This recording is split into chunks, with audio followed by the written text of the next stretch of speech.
This is the Enjoyer Podcast. I'm your host, James Dixon.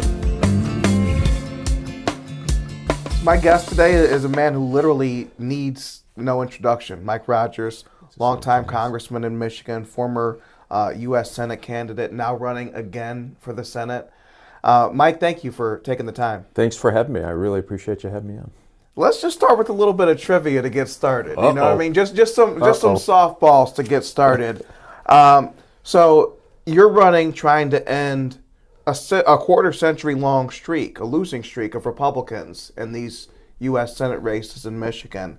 Who was the last Republican senator Michigan had before Spence Abraham?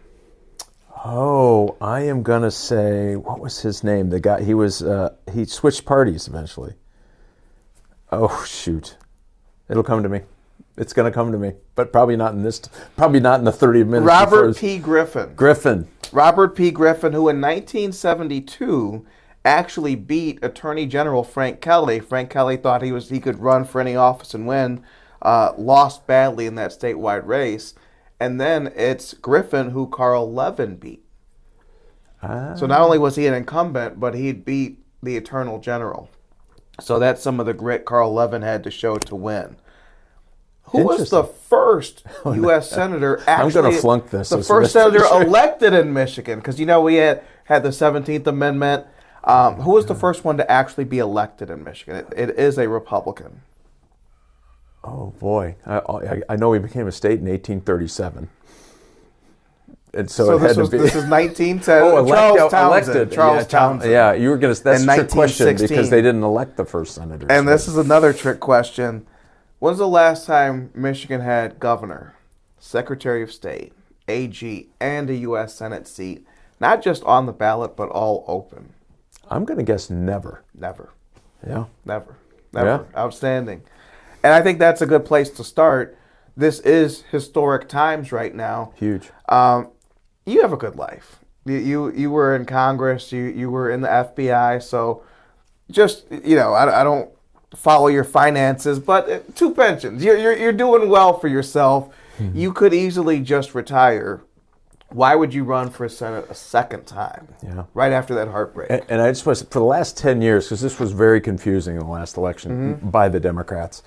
I've been in the private sector, working cybersecurity mostly, invested in some companies, participated in the growth of some of these companies. 2 companies got acquired that I was a part of. It wasn't life-changing money, but it was pretty darn good for a kid from Brighton, Michigan, whose dad was a shop teacher. Absolutely. So the private sector is good, and you can do well out there if you hustle. I just think this is the most important kind of election of a lifetime. Last time, really, really important. I think secured a lot. President Trump's win, huge for the future of this country. Huge. Secondly, when you look at the Senate seat, for 32 years, we've had 2 Democrats representing the state of Michigan in the United States Senate, thinking the same way, voting the same way. And talking the same way too, by the way.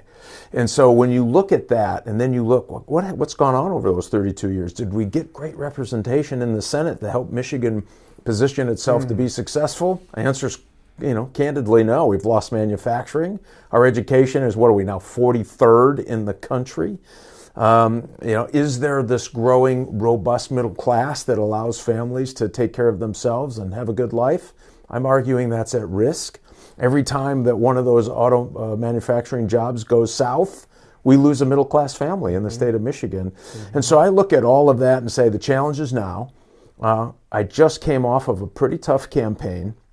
We got outraised 5-1. Didn't raise most of our money, 70% of our money, till after the primary. Think of that. This is why these late primaries are good for Democrats, bad for Republicans, by the way. And so you look at all of that, and we still got within 0.3%. And so I was telling my wife the other day, listen, if we got beat by 3 points, I could say, we got our fannies handed to us, somebody else's turn. 0.3%, and we got outspent. And we didn't have a statewide ad go up in September because of we didn't raise enough money in time. And we still got that close for this race. If we want to make a change for the future, if you want your kids and your grandkids to stay in Michigan and continue to live in this great state, we've got to fight for it every single day. We haven't had that voice and that fighter in Michigan in 32 years. People might interpret what happened last year the opposite way. They might interpret it in reverse and say, not for how close it was, but that it wasn't close enough, right? That even in a red year, we came up short, right? What's your as you've done the autopsy on what happened last year? You bet. What happened last year? So, a couple of things that I think are really important. One, we got more Republican votes for a Michigan candidate statewide than in the history of Michigan. Not by a little bit. We got almost 2.7 million. I think the next closest was about 2.4, and that includes people who won, like Snyder and Engler and others. Huge. That's huge. It's in order to do that. Number one. Number two, we came closer to Trump votes. Think of this by percentage than any other competitive U.S. Senate race in the country. We had a high percentage, which was really interesting. I think the number is somewhere over 130,000 voters walked in, voted for Donald Trump, and turned around and left. Think of that number. It's huge. So these are they're called no propensity, right? These aren't low propensity voters. These are no propensity voters. They came in, voted for Trump, and left. When you look at those numbers and think about what we have to do to win a midterm. So, and here's what's just crazy. They spent literally, I don't know what it was, close to $100 million absolutely trashing me, right? They called me everything but by my Christian name as they were going there. And if they didn't have it, man, they made it up and threw it up there and hoped it stuck. And my name ID is really good, and it's still positive, which tells us that people weren't buying the nonsense that they were selling. And as I said, outraised 5-1, we thought we were going to get some outside help in September. It didn't come. It came in October. So if you look at all of those indicators and say, okay, well, what would you do different? Get in early. We were in too late. Make sure we close that funding gap. Get the national people engaged. And now we just have to get 85% of the people who already voted for me. Think of this, right? So people say, oh, there's a short, you can't. We only have to have 85% of people who already voted for us. To come back in the midterm, that's by our modeling, would be about 51% of the midterm vote. So when you look at all of that, great name ID, we have one of the best ground games in the country. We're going to be able to ramp that up almost 4 times, given the commitments we're getting from the outside groups to come in. There's a group that wants to come in and help build out our ground game. That's huge. Huge and significant. Nobody else has that. And so if you believe in the future of the country, if you believe in life, liberty, and the pursuit of happiness, and I do all of those things, and you want a Michigan fighter with a Michigan voice in helping Donald Trump get legislated his executive orders, you want Mike Rogers in the United States Senate. And everyone else around is saying... I'm so glad you just said that, because, I think some people view it as trying to run in the era of Trump. Trump might drag you down. In fact, I've seen the opposite, where when he's not on the ballot is when Republicans suffer. Damn, I lost my train of thought. So let's do this instead. This is not another trivia game. Yeah, no. Help me understand this, though. So 1994, the last time a Republican actually wins the Senate race in Michigan. Since that time, we've had Republican governors, we've elected Republican presidents, but not the Senate. We've had secretaries of state, attorney generals. Why this one race? Why is this a one race outlier for the Republicans?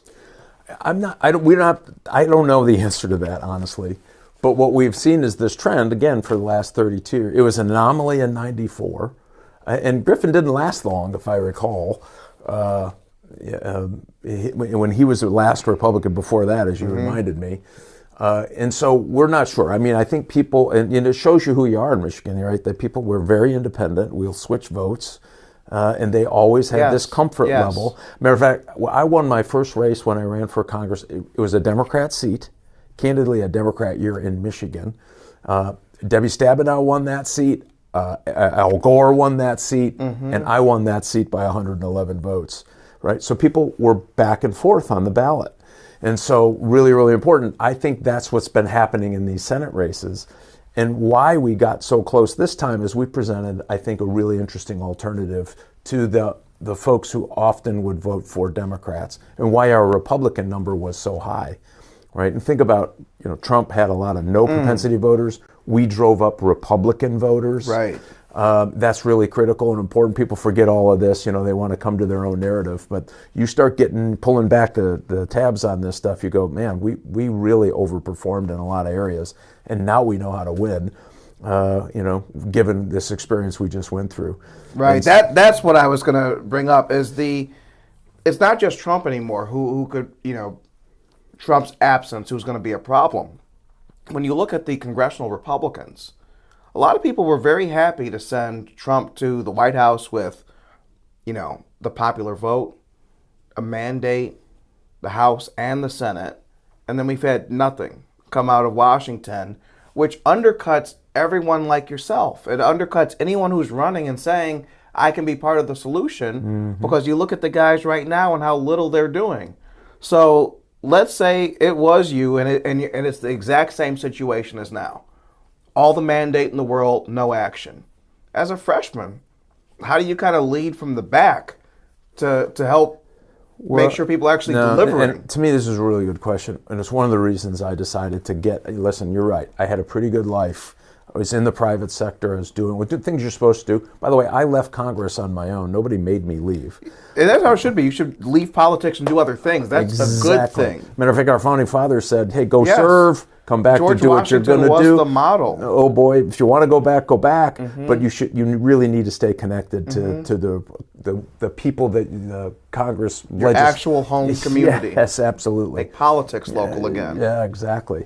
And so, but knowing what to do when you get there is important. So if you think of the success I had when I was in Congress, was a successful chairman, know how it works, know how to put coalitions together. And when you think of the challenge of a state like Michigan, if you don't know how to put coalitions together, you're going to be one of the freshman backbenchers for a very long time. I don't plan on being a freshman backbencher for very long. One thing that I learned early in Congress is they give you that card, and I looked at it. It doesn't say freshman on it. It just says member of Congress. It'll say the United States Senate when I get there. And now I have the experience and relationships with these senators to start doing things that are important. Think about it. Making sure that the SULOCs get finished. That takes a little work, takes a little ingenuity. You have to know your way around the place. I'm going to get that done for us. The F-15s at Selfridge, there's some more work to be done to make sure that we get them. And then there's another generation of aircraft that we'd like to also get. That takes advocacy. Think about that 32 years of two Democrats doing the same thing, talking the same. They didn't do any of that. It took a very long time for even what has happened at Selfridge to happen. They didn't do it. Donald Trump did it for the stroke of a pen. We had two senators. Matter of fact, we had a senator who was chairman of the Armed Services Committee, couldn't get it done. And my argument is that I think that's a weakness that we've given to ourselves. Listen, we're a 50-50 state. Shouldn't we at least have half of the representation in the Senate be Republican? I think so. And people don't get that this affects also the U.S. attorneys who are based in Michigan. So even if they were Republican in the White House, those choices go through the senators. Yeah, absolutely. And so and the federal judges that are in Michigan. Judges, so having Democrats that you need the sign off on makes our federal court system a lot more liberal than it would be. Completely. So it really does matter. Yeah, it's huge. Think of the treaties. Understanding international affairs and relations is going to be really important. And as it relates to Michigan, we have a really interesting dynamic with such a large Muslim population, large Middle East population. All of those things become important. Having a Republican that you can actually find conservative lawyers who want to be constitutionalists, not activists on the bench. Yes. Really, really important. And at least having the option and the voice to have those discussions. We don't get that voice now. Republicans or conservatives have not been allowed in the United States Senate for 32 years. It's incredible. It's nuts. It really is incredible. So as we think about that autopsy from last year, I see kind of a tale of three electorates, right? You have the no propensity voter, that person who votes Trump and that's it. Then you have the third parties, who were a big problem. I mean, this was 3% of the vote in an election where you lost by 0.34. And then you have the ticket splitter, the mythical Trump Slotkin voter. What's your, if you had to say, like I actually don't think that the ticket splitter is a viable theory. I think it's mostly those other two groups. Yeah, I do but too. But what's by the way. plan with those other two groups, Although especially the third parties? Yeah, I have to tell you, I met someone the other day who was telling me that his wife was afraid of Biden, decided begrudgingly, according to her husband, to vote for Trump, but just couldn't go all the way in and voted for Slotkin. So it wasn't necessarily a ticket splitter. It was a Democrat afraid of their executive choice going with their heart. It was a Trump Democrat in a sense. Yeah, exactly. Right. Exactly. And it was a begrudging one at that. I agree with you. I think it's the other pockets. And these no propensity voters, can we get them to come in and vote straight ticket? Right? If that's where your motivation is, can you go in and vote straight ticket? So we're going to make that effort this year. We're going to try to find them, talk to them, inspire them, and I'm fairly confident that Donald Trump will be in to help us make that case. He needs help. I was telling people the other day, listen, he took the beachhead. So if you like the things he does, and some of them are hard, and some of them, there's you can't get an honest answer in the media about what he's doing, for God's sake. I mean, if you can decipher what they're saying he's doing versus what he's doing, right? Good luck on you. And so we're talk to those folks, have him come in and talk to those. We don't need them all. Think of that close margin. If we could get 10% of those no propensity voters to go, okay, I'm coming back and voting straight ticket, we win.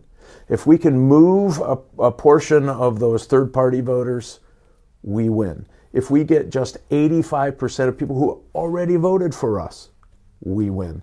And the left, they are losing their minds. If you look at the people that are running for the Democrat nomination for the U.S. Senate seat, I see why the Democrats are panicked. Elissa Slotkin's not walking through that door. No. And this is a woman who's a skilled politician and also is willing to be a shapeshifter. She's willing to put her pride to the side. By the end of the election last year, she was making it sound like she would personally put on a sheriff badge and deport illegals. Like she was personally going to do it. And she was willing to do that. She humbled herself to do that. So let's talk about the Democrat field. Let's talk about the Democrat field. Let's. I'm just going to say the name, and if you could give me your read on that person and how you might go about defining that person. Let's start with Big Red herself, Mallory McMorrow. Wow, way too left. I mean, she's a great Jersey girl that wants to come here and bring everything bad from New Jersey is coming to Michigan. I think that says it all. Yeah. Haley Stevens is going to try to put herself into this Elissa Slotkin mode of I'm a moderate. Her record just belies that. So that to me is going to be, here's her record, here's who she is. She just 2 weeks ago wanted to put men in girls' locker rooms. I mean, you can't be a moderate. You can't run back to the middle. No, gosh, no. Especially not during primary season, which she's still in. Exactly. And she just voted for California's laws over Michigan workers. Insane. With the air emissions and everything. We've already had in Michigan where that has cost people their jobs.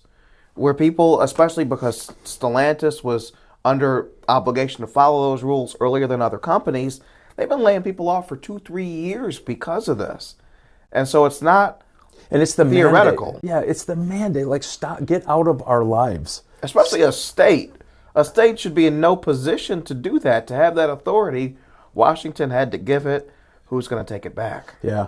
So, and it was by waiver. So the Biden administration, what we're talking about here is the Biden administration gave California a waiver to pass these really stringent EV mandates, where gasoline cars are going to be gone by 2035, right? So you think about our economy here and the reliance on our ability to make efficiently burning, by the way, gasoline cars, and they're getting better and better. And they mandated it. So it will change the way we have to produce cars here in Michigan because California has its own rule. This is nuts. And what happened? It's like reverse federalism. Oh my gosh. And what did Haley Stevens do? She picked California and watched our folks get laid off here in Michigan. I don't get it. Which is exactly what we fear most. Yeah. Is that the people we send to Washington are actually subject to some other value system, belief system that they value above what the 10 million here need. She demonstrated that. Abdul El Sayed, I'm not going to call him a doctor. I've seen him called a doctor on TV. He's not one. He never did a residency. He does not have a medical license. He's just not a doctor. You told me something I didn't know. Yeah, I thought you were going to say he was a PhD, but he went to medical school. Yeah, that was his training. He just, for whatever reason, Maybe he just didn't have the patience. See that. Well, what do you think about him as a politician? I don't know. Threat? I will tell you, the biggest threat he poses is to his Democrats. He got 30% of the vote. He's going to pull them so far left. He is so far left. I met this guy one time, and, I went to West Bloomfield High School. I think he went to Andover or something like that. So, Oakland County guy. And I met him at some event I was covering. It was like a slut walk where he was dressing in high heels to approximate what it would be like to be a woman and the dangers women face wearing high heels. A slut walk? They call it that. Serious? What is it? You're supposed to walk a mile in their shoes, and he walked a mile in their shoes. So that's how I met him. Hopefully, he's in a little bit different attire by the time you guys meet. It's pretty hard to find those size 12 pumps, I think. Joe Tate, don't know much former about House Speaker in Michigan, who has taken an odd route. You don't usually see people leave the legislature like that and try to run for Senate. He had a hard go of it as Speaker. I don't know if he got there too soon, didn't understand the problem, but listen, I respect his military background, but I tell you what, his political acumen is not great. He created all the problems. He just walked out of the Senate, or the House, the state House. They had all those bills, couldn't control the place, and said, "Hell with it, I'm out." Boy, that says a lot. You listen. This is a tough business. You got to be there on the hard days too. And watching him walk out on all of that, I thought was he didn't show up on the last day of work. That he called for the last day of work and didn't show up on it. Yeah. I just don't think it's their A team. I just don't. None of them. If you put whoever comes out of that, it's not their A team. Why do you think that is? How'd they get to this point? I do think the state shifted a little bit. And I think we proved you could win, right? And I think, I hate to toot our own horn, but once we decided we were getting in, I think, their A team decided to do other things because this is going to be a barn burner again. And we start out with better name ID. We start out with a great ground game. We start out with a lot of advantages we didn't have the last time. Remember, I had a primary. They spent $6 million, all 4 candidates, $6 million, and I got, 65% of the vote. We had a primary. We proved our point. We could do this. There's Republicans that wanted us to win. They have to go through this process again. I think that's just changed people's interest in doing it. Absolutely. 2026, I call it the ultimate battle for Michigan. You do have those big 4 seats. You have the entire legislature, 148 seats up for grabs. This could change the face. In 2027, we could be a much different state. People get tired of hearing my voice. I talk about it constantly. Please help people understand the importance of 2026, especially given our propensity to re-elect incumbents. Yeah. Worrisome. This is going to be the first chance to rebuke what Governor Whitmer has done to the state. If you think of the business costs that she's added, you talk to business folks all over the state, they're saying, "Mike, we got to do something. I don't know if I can make it." My fiance's been run out of the daycare business, basically. Yeah, because of the regulatory burden. Yeah. I mean, it's almost ridiculous. Impossible to hire workers. Yeah. They threw every rock they could throw into that market. Yeah. But they're the first ones to tell you that they're for people having access to daycare. But they've almost they have regulated your fiance out of work. Same with certain types of manufacturing. They have added. So a builder the other day told me just in the 8 years that the Whitmer administration has added almost $12,000 per house in new regulatory costs. Per house. People can get into houses now. And does every one of those regulations mean the end of the world for that? No. You and I both know that's not true. And so what we've got to do is start unwinding this. You know, that liberty and pursuit of happiness part, that liberty part is that you get the government out of your life so you can do things for yourself and have that pursuit of happiness. You can buy a home. And if you want, by the way, if you want a cabin up north, you'll do well enough in the middle class to buy a cabin up north and put a gasoline engine boat on the back of your trailer and take it up and run it around on the lake. I mean, we have gotten to the point where they're trying to regulate your daily life, and this is the first chance we're going to have to look at this governor's race and say this is our chance to get Michigan back on track. If we don't do this, this state's going to be hurting. I mean, think of it. Our education has down to 43 in the country. We're running out of spots. Yeah. There's not many left. And the other ones that are on the bottom of that list, we don't want to beat them. I mean, pretty sad. Same with manufacturing. President Trump is going to bring manufacturing back to the United States. This is a huge... It's tragic to me what's happening right now. We won't be able to do it here. We could have manufacturing back in the U.S., but that does not mean it will benefit Michigan necessarily. Completely. And we seem to be testing the limits of that theory. When we repealed right to work, the next month, Shawn Fain, a UAW president, says we're going to expand and start recruiting more in southern states. So we're tied to the UAW, but the UAW is not tied to the people here. And so we literally fell for the okie doke. We are tied at the neck to a man who wants a global general strike in May 2028. This is what he says he wants out of his own mouth. And this is our partner. Yeah. He's not a great partner. So one of the things we know is when these automobile manufacturers, I don't care what stripe they are, could be Toyota, who, by the way, Toyota builds more cars in America than American cars are built in America. Think of that. And so, okay, great, I want you here, build them here. We should build them. Where they look at that and say, right to work, you're not there, we're going to Tennessee, we're going to South Carolina, we're going to Georgia. It just creates less problems, less headaches, work rules. It doesn't mean we can't support the unions. My brother was a UAW guy. I worked on a car plant floor. My dad was in the teachers union. He was a shop teacher. By the way, he doesn't call it industrial arts. He might smack you upside the head if you call it industrial arts. He called it shop. All of those things we can bring back. You can still have unions that are representing a certain group of people that need that representation, want that representation. But you can't mandate that everybody has to live by that set of rules. Companies won't come here. So here we're going to have this great reshoring that's coming up. I mean, this is going to be that generation, the Renaissance generation for American manufacturing, and we are going to miss the boat here in Michigan. We've made it too complicated, too regulatory, too high tax, and we've basically said, we're a union-only state. That's just not healthy for any of us. You had spent some time in Florida, in your private sector.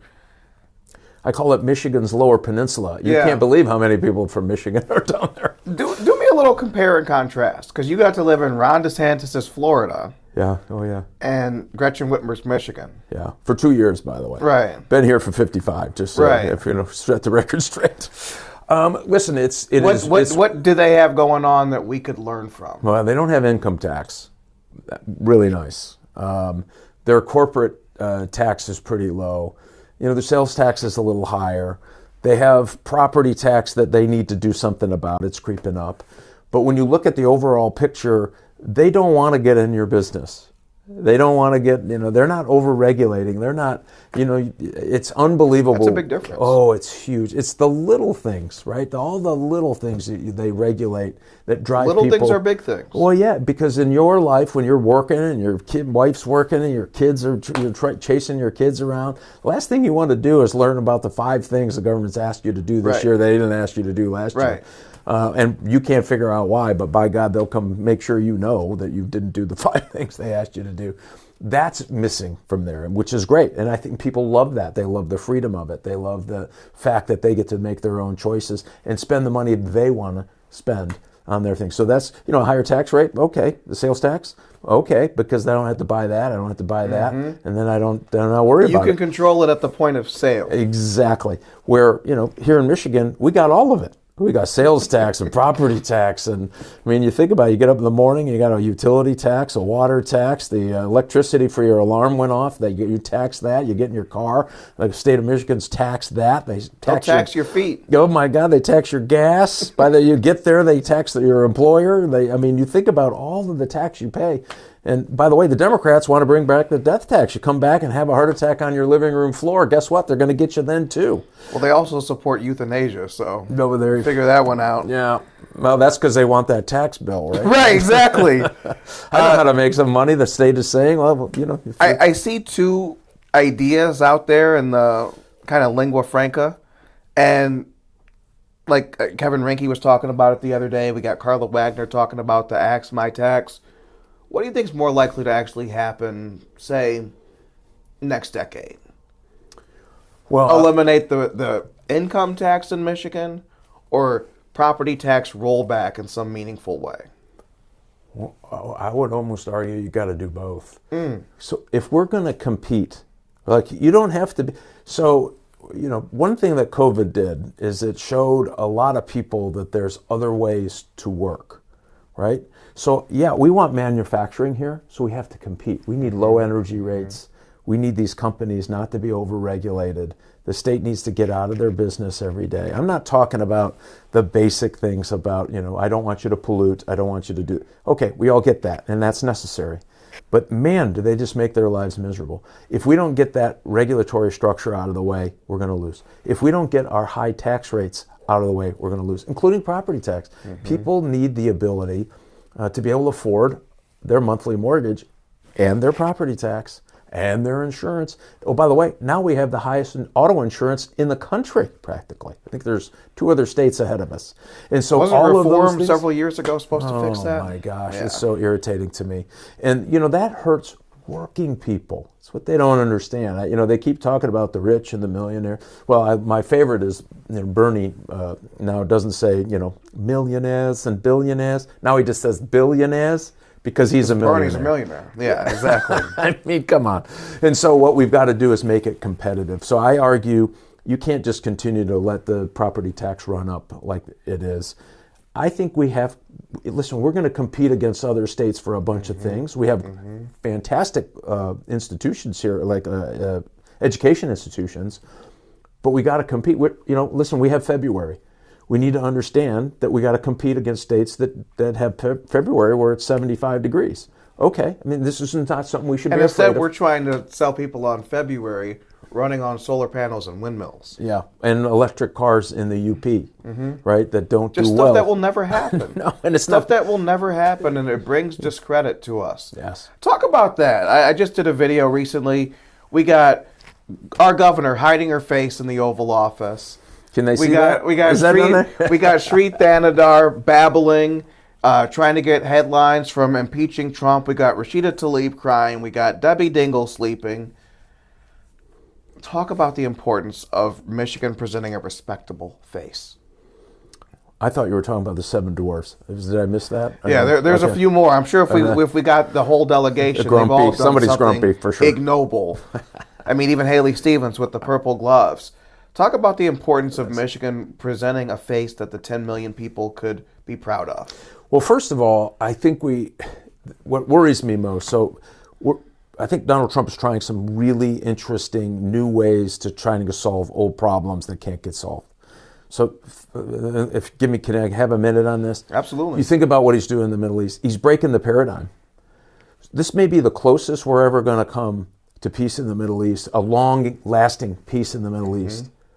And because he broke the paradigm, everybody's, oh, you can't do that, and you don't do that, and boy, you shouldn't do that. He went there You and have said, to do the Palestinians first. No, you don't. You really don't. No, he doesn't. And think about what he did in Syria. Most, people's heads are popping off. And listen, I'm a national security hawk. Yeah, but that's who the people elected in Syria. Now, is there a way to get out of this where we bring peace to the region? I think President Trump's close to figuring that out. And by the way, he came back with $2.5 trillion in investment. What shocks me about the Democrats here in the state, they would rather see Donald Trump fail than America succeed. We got to change that. Listen, some things are happening different, and they seem to be working. My argument is let's give them a chance, and let's do this together. Right? What's good for the state? Isn't middle-class jobs here in the state good for all of us? That's what put us on the map. Yes. And with the fact that they're chasing them out with high costs and high regulation, we ought to get together. And I'd work with anyone in there. I will work with anyone who wants to help Michigan become a leader in manufacturing, be the Renaissance, be the arsenal of democracy we know it can be, rebuild our shipbuilding capability, which absolutely should happen here. The Navy wants to do it. We ought to be a part of that solution. There are still some ship makers here. There are not a lot of them left, but they're pretty good. My argument is we ought to be a part of this solution. Those are the kinds of things that we ought to do to face to the rest of the world. But some of the shenanigans and nonsense that happens, you kind of scratch your head and go, this is too serious. This is too serious. This is about my kids, about your kids. It's about our future as a state. We can do this, but we're going to have to get serious about getting it done. And by the way, stop wishing Donald Trump to fail. I don't want China to win. Oh, the trade war with China. I didn't even want Joe Biden to fail. Me either. Because honestly. What the president does, we're all subject to. It matters. It's also biblical to pray for your leaders. You just described yourself as a national security hawk. A lot of people, the big complaint last time, once a cop, always a cop. He's in the deep state. Are you a member of the deep state? Well, if I am, I didn't get my card. I don't know. Honestly, I think that's maybe the dumbest thing I've ever heard, that I'm somehow a member of a deep state. I was the only chairman at the time. So think of this. We're at war in Iraq and Afghanistan. I became chairman. And chairman is a really important job in Congress. I think a lot of people overlook it for a host of reasons.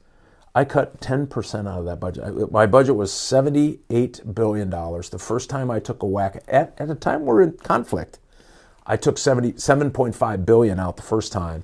By the time we were done over the 2 years, I took $11 billion out of that budget. So you dodged the Iraq war. Exactly. Before it was a thing, I did it. By the way, which people go, oh, how could Donald Trump endorse Mike Rogers? He knows that. He saw that, right? And he got the fact that, man, he would use a good partner. And by the way, we did it, and I did it. I brought the Democrats along with me, which is impossible to do. I did it. I'm so glad you mentioned Trump just now, because I hear it on both sides, and I know you do, or did, at least last cycle. He's to Donald Trump, so I can't support him. He's not Trump enough, even with the man's endorsement. The guy got shot in the head and endorses a candidate, and you don't support that candidate because you don't think he's loyal enough to Donald Trump. How do you address the Trump elephant in the room going forward? Yeah, it was really almost almost comical. People last year were saying you can't win because Trump's on the ballot. You know what they said this year? You can't win because Trump's not on the ballot. Right. You almost have to disregard it. And here's what does worry me. There are people who are claiming to be Republicans that never support Republicans, always attack Republicans, and celebrate when Republicans lose. There's too much of that. And you know what we call that those dynamic where has I come to be from? Called out. Democrats. Yes. And so yes. I think we need to be really careful of these people. I think they've infiltrated over. I don't know if they know what they are or not, but I don't know if they cling to, like, this is somehow their power base. Are they Democrats? Are they dissidents who are fine letting it burn down as long as they get to rule over the ashes? What is that? I bet it's a combination of both. But if you go back to some of the louder voices and look at their who they support or don't support, you don't find too many Republicans that they're trying to elect to office. And you go through their following or what they talk about on Twitter, and you won't find many Democrat names in there. No, they don't. There are some people who what I see is there's a section of the party that criticizes Republicans during the election and Democrats after the election after they've already won. You have it the exact opposite. Uh-huh.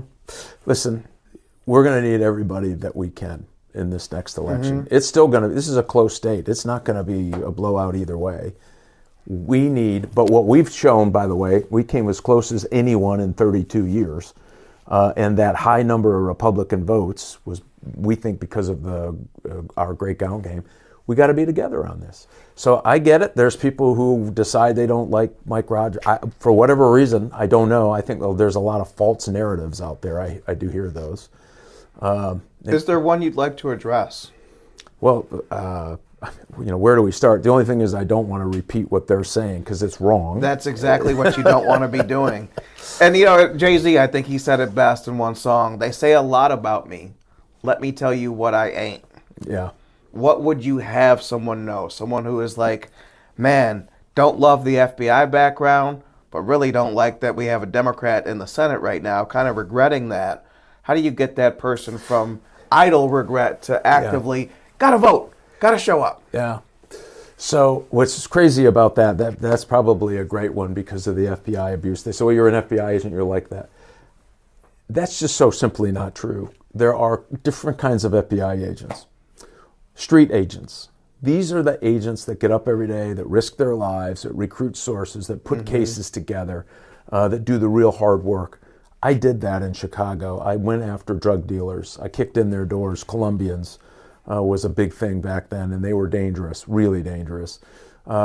Gangsters, the traditional mafia gangsters went after them. Human traffickers, extortionists, murderers. That, to me, is the work of the FBI. When James Comey got in, I think he destroyed 70 years of what was a culture of staying out of politics, being law enforcement. I'm very proud of the time I spent in the FBI because I helped save people's lives. I helped put bad people in jail. That's what you want from your FBI. So what I think people decided, well, you're an FBI agent, they're all the same. That is just simply not true. There's a lot of great agents. I think you did get looped in with the Comeys of the world.